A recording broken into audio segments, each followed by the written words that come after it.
那在接着开始讲之前呢，我先跟大家做一个关于这个方法的内容的简单介绍。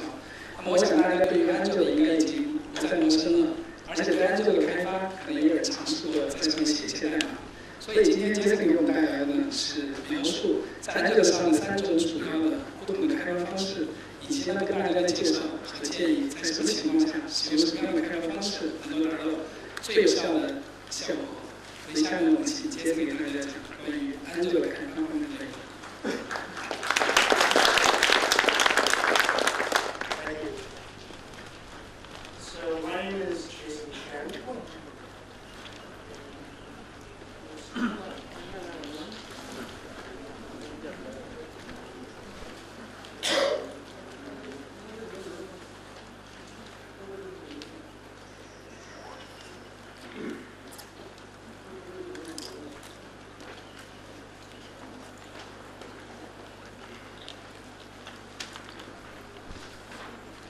So thanks all for coming out today. Like I mentioned, my name is Jason Chen. I work in Google's developer relations team. And I'm here to talk to you today about how you can code Android applications. But I'm not here today to, so I'm here to talk about how you can create these Android applications. And, you know, before we talk about Android and how you can build apps for the platform, one of the good things I think to talk about is, you know, we talk about what Android is, right? And I think Haiku went through this layer cake. And, you know, there's Linux kernel and Android has libraries, applications, and framework, and these sorts of things. But, you know what? We talked about this. I talked about this last year when I was here. We talked about it for over a year and a half. So it's something we're going to stop talking about, and we're going to talk about something a bit more practical. So what is Android? And I think from a development standpoint, for you as an application developer, it's really a couple of things. First, Android is a chunk of code for making phone calls. It is, you know, it runs on a phone. It helps you make phone calls just like you would expect with any phone. That's a pretty old phone, but just an idea of part of what Android does, make phone calls. The other thing Android is it's a robust network stack and internet client. And so you have a web browser, you have a full TCP/IP stack, and your applications and the applications that are built into Android can access the internet. And the third thing Android is, and I think really matters to you all as developers, is that it's a platform for writing code. And what that means is that as part of this kind of new breed of smartphones that's coming to the market, we're able, you as application developers, to create apps that run on the platform and get access to all sorts of different things that you couldn't have previously done with various other phones that were available.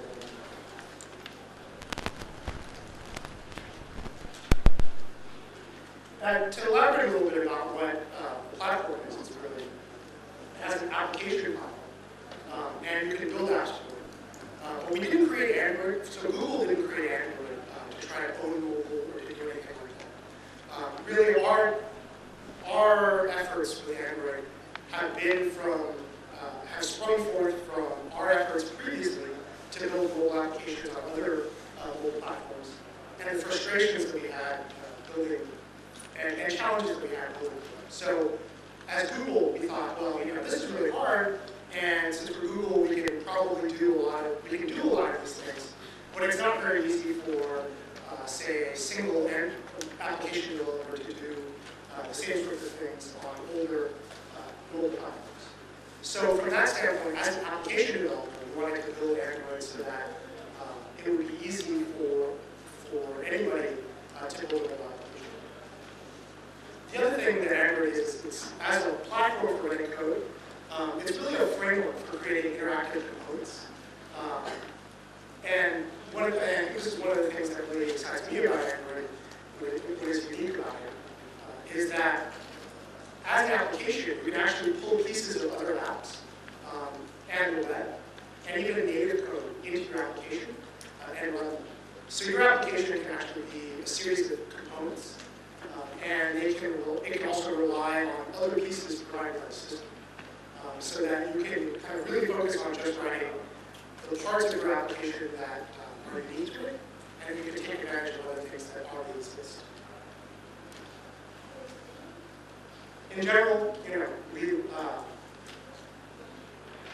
there's all sorts of code, and I'll talk through 3 types and the 3 ways that you can build them. And generally, we will all 3. So this is kind of a take on famous quote. It's basically, we'll take any code, we'll take your compiled ARM code, we'll take bytecode for Dalvik, and you can even run JavaScript and typical script Ajax applications on Android. We'll take any of them, and you can build apps on all 3. So this is what I want to talk about. I want to introduce to you kind of the 3 kinds of applications. I'll go through some demos and show you some code about how you can use each of those 3 kinds of ways to build an app. And then I'll make some comparisons, and then I'll talk about a little bit about kind of where we're going in the future with those 3 ways. What I won't talk about today is I won't teach you how to write an app. I won't rehash what's covered elsewhere, so if it's covered in, say, the documentation or any of the other presentations today, I won't be talking about that next time. The other thing I won't do is hash judgment. So there's 3 different ways to write apps. I think the big take-home point that I want you to think about is there's 3 different ways. They're appropriate for various types of applications, but one is not inherently better than the other. It's really, what's important to your app and how does it work for you. With that, we'll get into kind of the 3 different flavors. So currently, there's 3 different kinds of Android code on an Android phone. The first is managed code.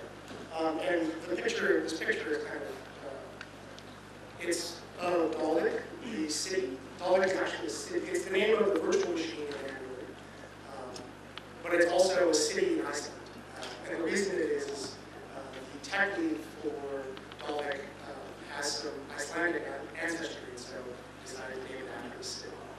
So that's one type of Android. The second type that I mentioned earlier is Ajax.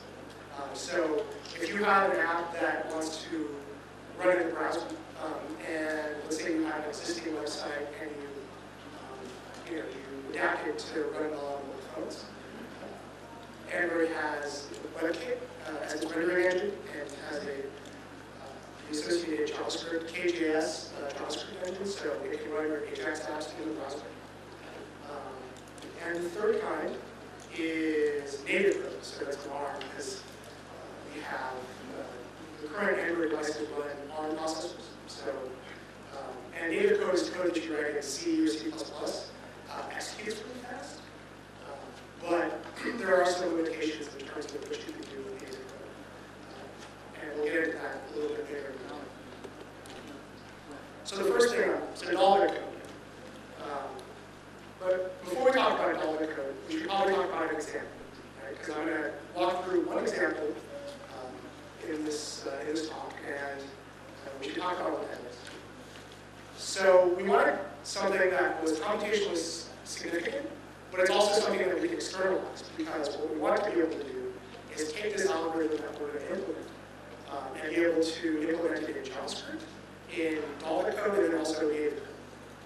And then, it would be nice if it could show you something pretty, right? So I could do some sort of interesting visualization. And what we settled on was an algorithm called k-means clustering.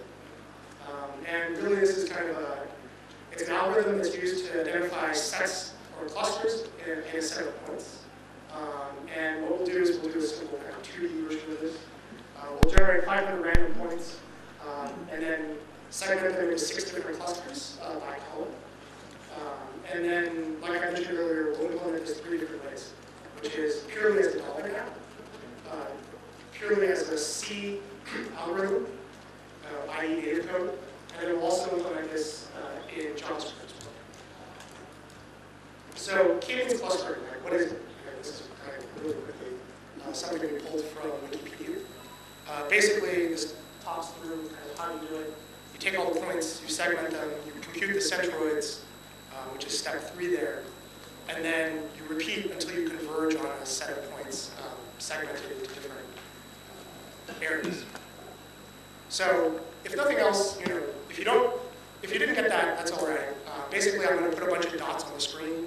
They'll be pretty because they'll be in 6 different colors, and we'll do that 3 different ways.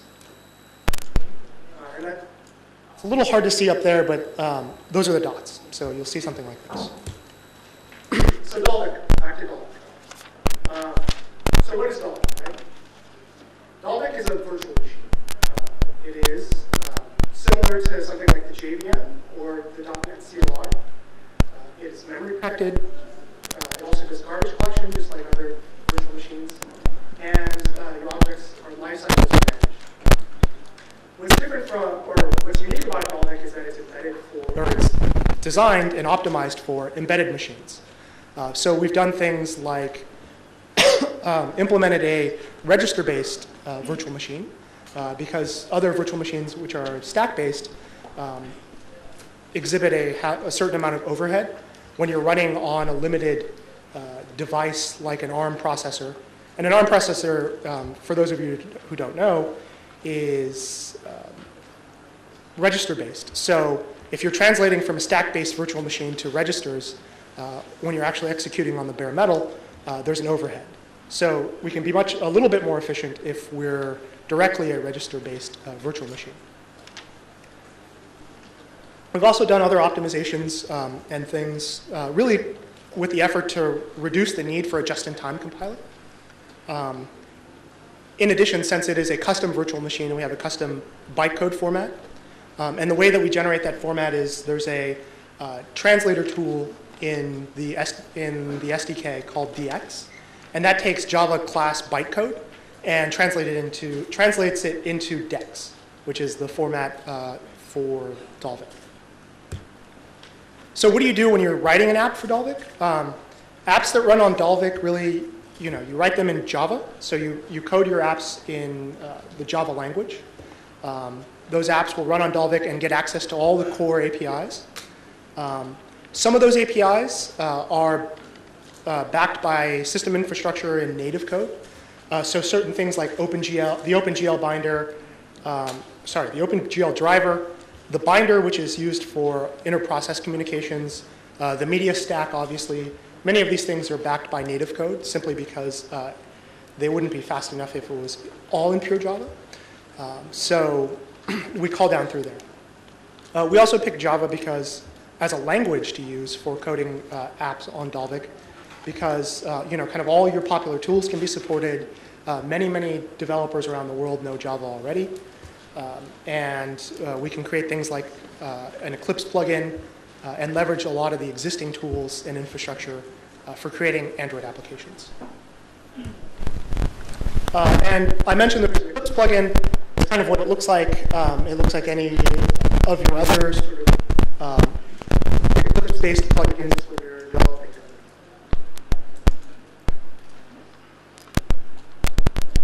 So with Dalvik, what can you do? You can create really rich UIs. And what is it good for? Right? So you can create rich UIs because you can leverage the existing components and existing widgets. So all of the apps that you see on an Android phone like this one, all of the built-in apps use the Android widget framework. In addition, Dalvik apps can run in the background. So you can have background services that are running constantly. And then you can also take advantage of shared components, something I mentioned earlier. So you can either provide a shared component for other applications, or you can use components that are shared to you within the system already. And in addition to that, Dalvik applications can also have a tight integration with system events and the UI. So things like being able to put notifications up in the status bar, also being able to get alerts from the system about changes in the state, like knowing that you've moved to a different network, knowing what type of network you're on. Are you on a 3G network, or are you on Edge, or are you on Wi-Fi? So all of these sorts of things with interacting with the system to get very rich sort of information and interactivity, you can do in a Dalvik app. What can't you do? So there isn't much you can't do if you're writing an application using kind of Dalvik code. Dalvik is really meant to be our primary application platform on Android. It's the crossroads, so lots of things kind of intersect and can touch Dalvik. So the other two things, native code and JavaScript, or Ajax apps. And we'll talk about that a little bit later. But just because it is the primary platform doesn't mean it's necessarily right for your applications, right? If you have an application that needs a lot of raw speed, and you can externalize that out into a native library, then by all means, you should be using native code there. And if you have an app that doesn't need tight integration, let's say it's it's something that can live in the browser and might actually benefit from being in the cloud, then by all means you can run it as an Ajax app. So these are things I think, as we talk through this hour, I think these are things you should think about as you're developing your application. So quickly, a Dalvik demo here. So what I will show you is, this is my Eclipse plugin. This is my Eclipse environment. We've written this, the k-means clustering algorithm into a fully native Dalvik application. So we have this cluster interface, this class that defines an interface. We have an implementation that runs this in Dalvik. And you can see here it creates clusters, creates points, all these sorts of things. And then there's activities. This is an activity that puts up a view. So this will show you the actual screen and show you the visualization. And then this is the thread where we do a lot of the background work. So one of the reasons for doing, as an aside, if you're doing lots of heavy computation, you don't want to do it in the main UI thread because that'll make your application unresponsive. So what we do in this application is spawn a secondary thread or a background thread and do all of the k-means segmentation and computation there. So what does this look like? So what I'll do is I've pre-configured this, and I will run this as a demo. And what's going to happen is, if we do this right, so this is, I have a phone here on the desktop. And give me just a second.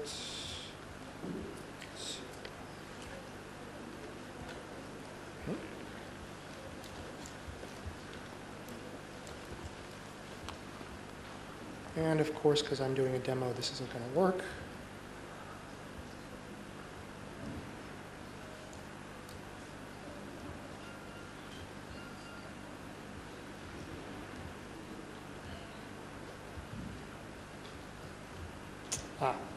I know what's going on. Just a second.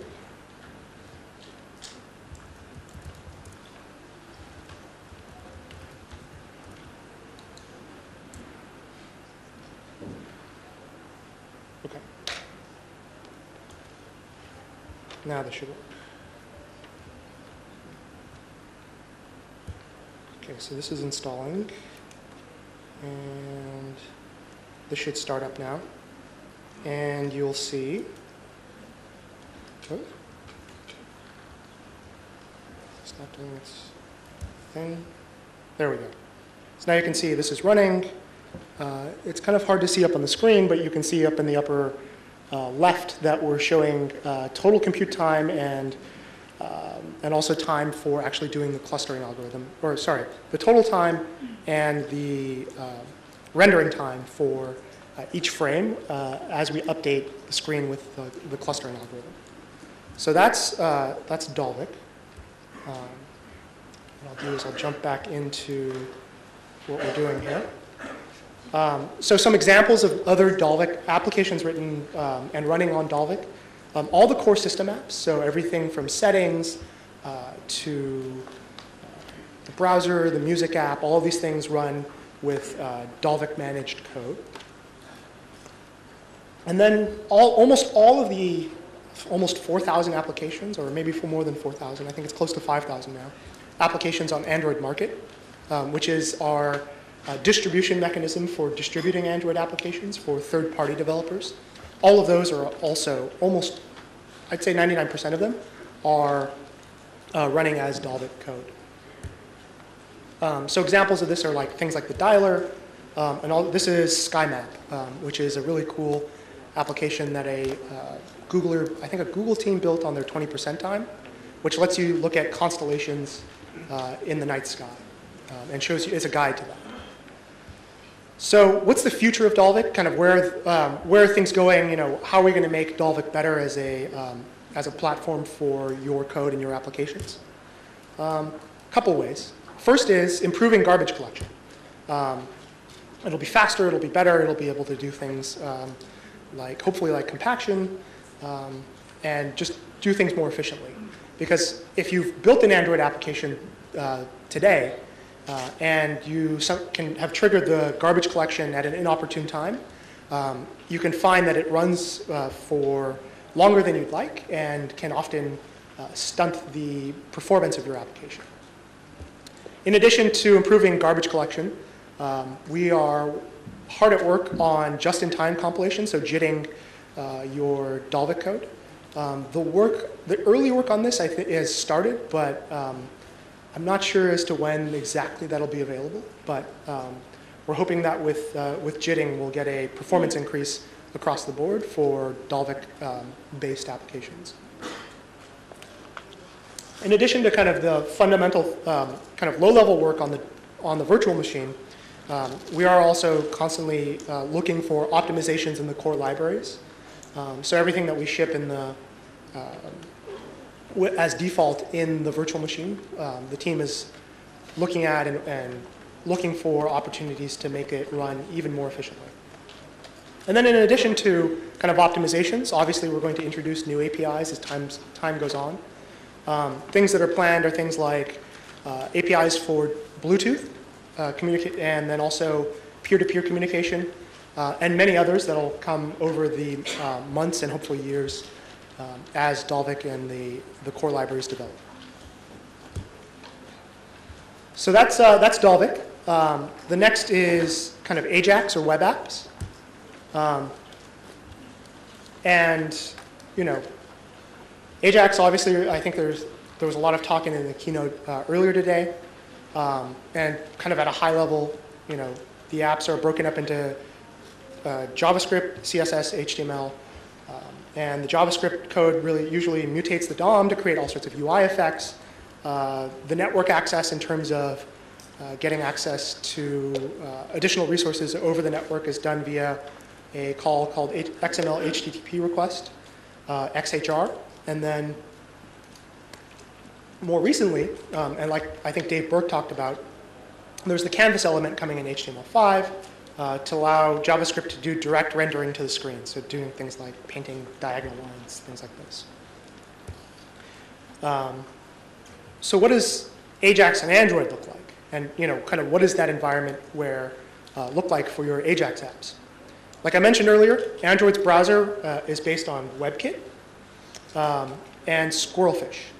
So WebKit is the rendering engine. It's used in browsers like Safari and Chrome. And then Squirrelfish is the current JavaScript virtual machine for Safari. So we use those two things. The WebKit version that we're using is v528.5, which is equivalent to, I think, what's running in Safari 4 beta. One mistake that one error that we have is that the user agent string currently reports that the Android browser is equivalent to Safari 3.1.2. So that's our mistake, but it's something that we're working on fixing.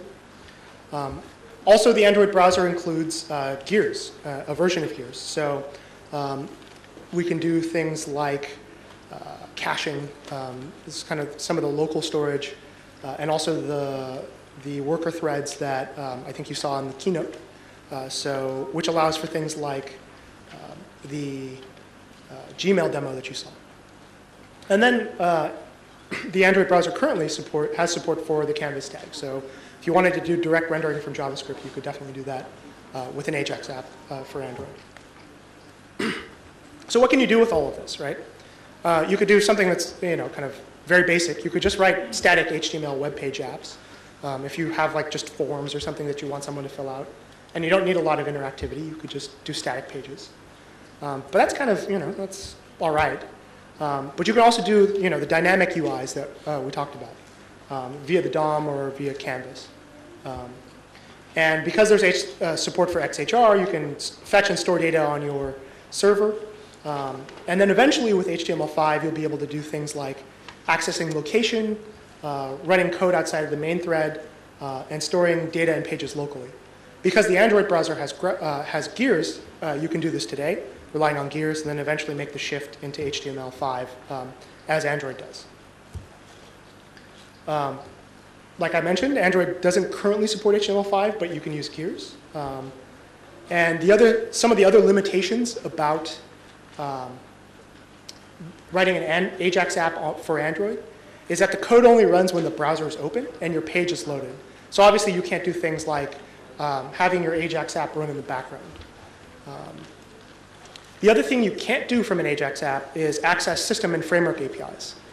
There is kind of an exception to this, but we'll come back to that later.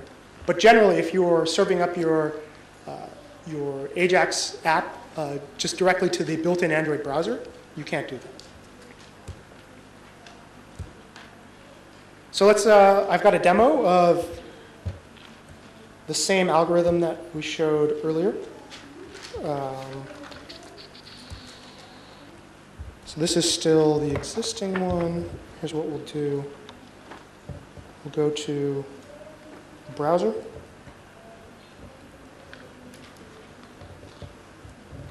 And in the browser, I've bookmarked the demo. But before I do that, why don't I show you what we're actually doing.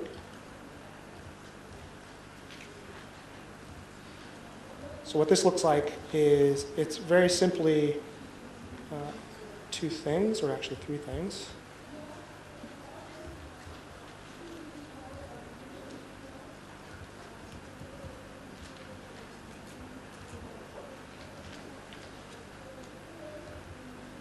This is pretty simple HTML. It's basically just a canvas that we're laying out. And then we are invoking the draw method on this particular bit of JavaScript. Essentially, this JavaScript re-implements that k-means clustering algorithm that we talked about earlier and saw run in Dalvik. And I won't bore you with the details, but essentially it does that same sort of thing. So the same algorithm. So what I've done is I put it up on a server, and if I'm connected to the Wi-Fi, I should be able to load this, and you'll see that it executed. Right now, it only does one frame, and if I bring this up far enough, maybe we can see it's hard to see on this, with this webcam.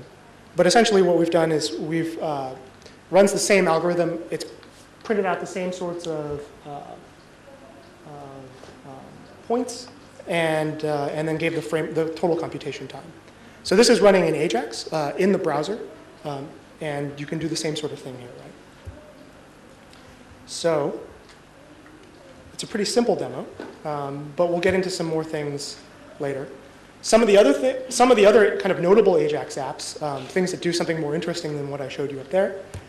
There's Google Reader for mobile, and that's an Ajax app. It does a bunch of fancy things, replicates a lot of what you might find on the desktop. I actually use it a lot and really like it. There's also the web version of Gmail. We showed this in the keynote earlier today. That's also an Ajax app. Can use actually uses Gears, so to do a lot of other things. And then there's a lot of other mobile web apps, right? Because a lot of people have written mobile web apps for WebKit and for kind of various other WebKit-powered mobile browsers. So those will also run in Android, in the Android browser. So what's going to happen in the future with kind of Ajax on Android? With HTML5, well, obviously we're going to keep getting better. And as WebKit it kind of moves forward and implements HTML5, we will pull that in, and the Android browser will be able to support that. It's Gears today, but we'll get there tomorrow. And there's plans to upgrade to an even faster JVM, or not JVM, excuse me, a JavaScript virtual machine. So eventually your Ajax code will run even faster. And in the future, who knows? There's all sorts of kind of innovation going on around HTML5 and browsers, and so hopefully we'll be able to pull them into the Android browser as they kind of bubble up. So what else can you do? So I mentioned earlier, there's this other thing you can do with Ajax apps, which is getting access to some of the system and framework APIs. And we like to call that augmented Ajax. Basically what you do is, the way that this works is pretty simple. You have a Dalvik app that has a web view in it. And in that web view, within that web view, alongside that web view, you also have Java objects. So you have these Java objects, and what you can do is you can provide a bridge between your web view and into the Java layer so that you can call from JavaScript into the system frameworks. And essentially what you end up with is kind of more powerful version of Ajax. And what this requires really is for you to have an Android app with a web view, but that web view can load your HTML pages directly instead of having to rely on the browser. So you get some of the benefits of Ajax and some of the benefits of running Dalvik code, and you can combine them together. One of the nice things about this is you can obviously inject additional functionality. So in addition to just kind of building or getting access to kind of directly to things like maybe location or something like that, you can write custom things, custom classes or objects or things like that you want to make available to JavaScript and be able to use them from your code, from your JavaScript code. So the third thing that we talked about was native code, right? So with native code, the picture is a little complicated. Basically what the philosophy of the team is that we want to enable applications and you as app developers to use native code to speed up your applications. So what you'll do is you'd write a C or C++ dynamic library, so to get compiled currently into an ARM ELF format and linked against Bionic. The team is working on what we're calling an NDK, so it's a native development kit. It will let you do these. It's the tool chain to let you do all of these things. But like I mentioned, this is a shared this is a dynamic library. We don't have any intention of allowing full kind of applications to be built with just native code. So you still need to write the front end, so the UI, and also managing the life cycle of your application within the Android framework via Java code that runs in Dalvik.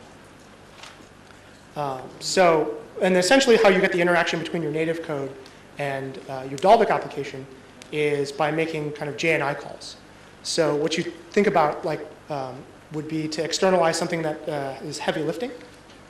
So things like physics simulations, or maybe you have like a really large data file that you want to process. Or you have kind of speed, sensitive things. So things like a lookup within an IME. Like the on-screen keyboards that ship with Android 1.5. Those lookups are implemented in native code because they're speed sensitive. You could also do things in native code like implement a custom VM. There's a lot of old and obsolete games, wrote their own VM and ran in them.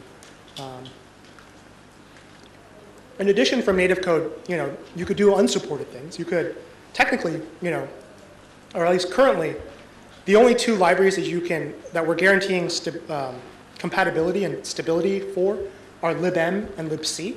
So the math library and this kind of standard libc library. Technically, access to a lot of other libraries exists from native code, but we don't guarantee their compatibility. So you wouldn't be able to access them directly from the NDK, although you could link against them if you grabbed the source code from the Android open source project. You could use them. We know that there are some apps that are out there on market that do. But if you use them, we're not guaranteeing that they'll be compatible. Your app could break, and you will deserve whatever sort of market ratings you get when your app does break. Things that you can't do with native code. Like I mentioned, you're limited to libm and libc, but we're planning on adding more things over time. I know one of the things that we are working on is bindings to OpenGL. And another thing that you can't do with native code is hacking the system. So just because you have native code doesn't mean you all of a sudden magically have more access and could potentially do harmful things to the system. The same sort of security sandbox for your application still applies. You're still sandboxed in your own process that only has privileges for executing within your own resources. You don't get anything additional in terms of privileges when you're running as native code. So let's jump to a quick native code demo. So what we've done is we have this class here called native cluster. And if you've ever implemented JNI on any other sort of, say, a JVM or some other platform, you're probably familiar with this. Essentially, what you do is you provide a proxy for talking between the native code and kind of the other, and kind of Dalvik land, or kind of the VM land, right? So this is our class for proxying between the two. You see that there's this call to system.load library. And what we're doing is we're loading this cluster library. Where you'll see that in my project layout is here in the ARM EABI. That's just an SO, so I'm not going to open it. But what I will show you is the code from that. So we will launch this. I will show you C code here. And again, it looks pretty similar to what we implemented in Java. Instead of custom class, we've got a struct. And then we have some scaffolding around here to implement the variety of different things that you need to do to be available from native up through a JNI call. But basically, this is the same algorithm, the k-means clustering algorithm that we implemented in Dalvik and in JavaScript. So now that we have that, I went ahead before this demo and compiled it. But what I can show you is how we can switch to the native rendering. So we have this cluster class, which is, like I mentioned earlier, is an interface. So we have this native cluster, which also implements the cluster interface. So if we look through the view, here you can see right here that that's where we create the Dalvik cluster. We switch this out for the native cluster. What you'll see is that, so if we do native, I can save this, and we will compile. And we will launch.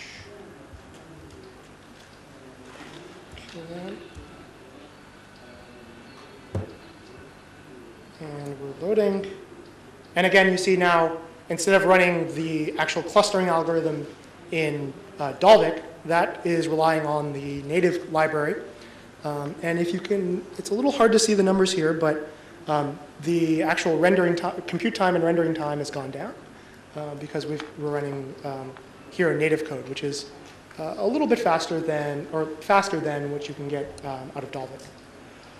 One thing to caution you though on is, even with native code, is that there is overhead when you make that jump from Dalvik into native. So if you're doing something where you need to call it continuously, know that you have that overhead. So it may take away a little bit from the speed up that you might get. So that's running in native code.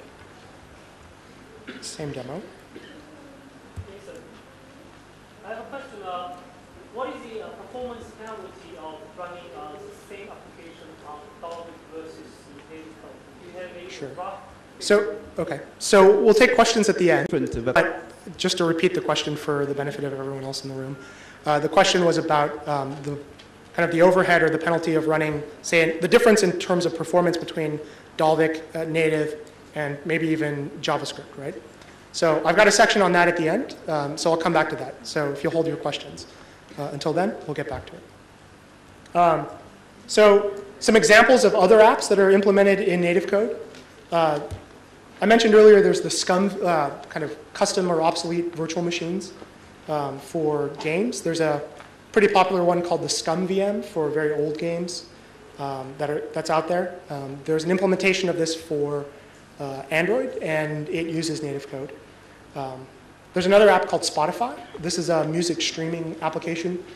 They use their native code to do a lot of the heavy lifting that they need to do around their streams. And it's actually really nice. They were at Google I/O last week, and I think there might be a demo video up on the web.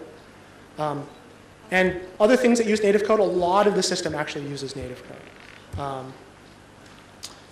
A lot of this, a lot of the things like the media framework, the browser, obviously because WebKit's written in native code, all of those things rely on the native code to do the heavy lifting, and then pass things back up through Dalvik for access to your apps. Where are we going in the future with native code?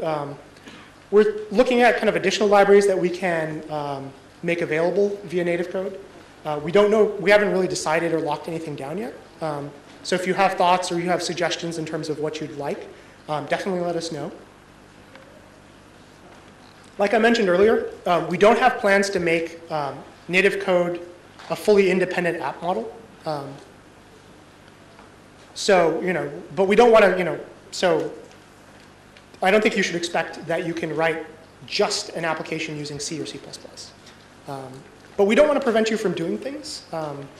So you'll be able to, tell us what you kind of need in terms of libraries, and we'll definitely take those into account as we evolve the native framework. So a quick bonus demo. So I mentioned earlier something that we can do here. Let's see. So one of the things I mentioned you can do is this augmented Ajax thing, right? So I want to actually show an example of that. And what we're doing here is we've got a class that, so our existing kind of demo application class has been putting up a regular view, and just drawing, or surface view and drawing into that. What we'll do with this k-means web view activity is, instead of drawing into a surface view, actually load a web page and do that augmented Ajax technique that I talked about earlier. And as a bonus, what it's going to do is it's going to call the same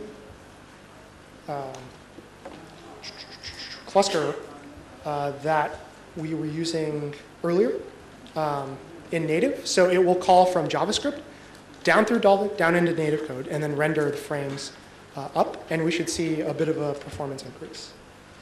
So go back to this. I will